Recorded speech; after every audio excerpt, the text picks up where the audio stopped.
o ano da graça de 1993. Eu não entendo por que tem essa expressão, né? O ano da graça de... Que graça, né? Para nós até foi, né?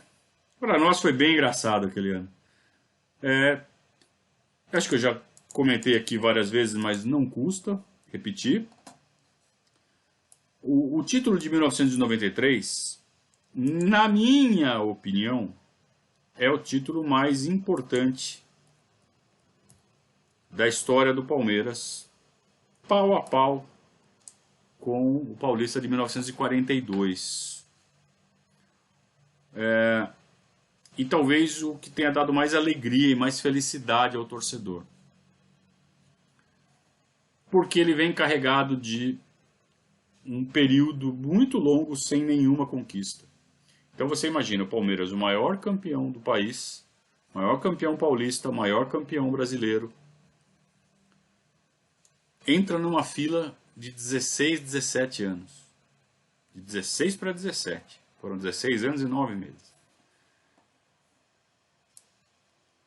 E a torcida do Corinthians, com quem o Palmeiras sempre foi pau a pau até o meio da década de 70, era pau a pau Palmeiras e Corinthians em termos de torcida. E o São Paulo minúsculo. São Paulo do tamanho da Portuguesa. De repente São Paulo começa a crescer, o Corinthians começa a crescer e o Palmeiras estagnou. Não criava novos torcedores. Ou crescia muito pouco, perdia muito mais do que ganhava. A torcida diminuía. E diminuiu de fato. E os palmeirenses daquela época criaram casca. Os palmeirenses daquela época se tornaram mais teimosos, mais fanáticos, mais... É uma geração... A minha geração, particularmente, eu que sou de 1970, o Palmeiras ganhou o último título em 76, então eu comecei a torcer para o Palmeiras ainda ganhava título, quando eu tinha 4, 5, 6 anos. E de repente não ganhou mais, e eu não lembro do título de 76. Então eu só fui ver o Palmeiras campeão com 22 anos. Então se fosse para eu ter largado, eu tinha largado em 86, quando a gente perdeu da Inter de Limeira. Eu tinha largado numa das inúmeras decepções que a gente teve naquela trajetória toda. Mas a cada decepção era ao contrário. Nós, a nossa geração, a geração de nascidos nos anos 70, basicamente, ela é muito cascuda. Geração de palmeirense, né? Porque a gente não só se manteve palmeirense, como a gente ficou uns palmeirenses, sabe? De casca dura mesmo. Que não desiste. E a explosão que foi em 93 foi uma coisa muito séria. Então eu vou contar a história desse ano. Então eu tive que contar tudo isso para dar o cenário, né, de como estava o coração do palmeirense, apertado, sofrido. E em 92 a gente chegou muito perto. O Palmeiras firmou um acordo de cogestão com a Parmalat. O primeiro jogo foi em abril de 92. O Palmeiras ganhou do Cruzeiro de 1-0, gol do Paulo Sérgio. E começou a montar um time. Então os primeiros reforços de peso que vieram foram o Mazinho e o Zinho.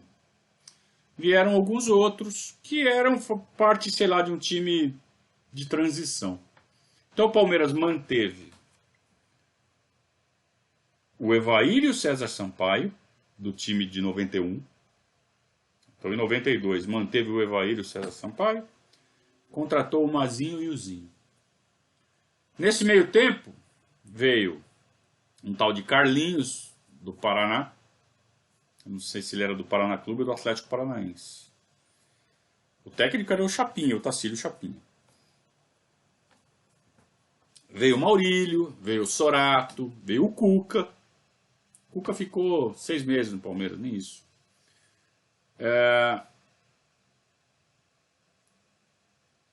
E no final de 92, que o Palmeiras acabou perdendo o Campeonato Paulista, o Palmeiras chegou na final do Campeonato Paulista de 92. O Palmeiras não chegava numa final desde 86, com a Inter de Limeira.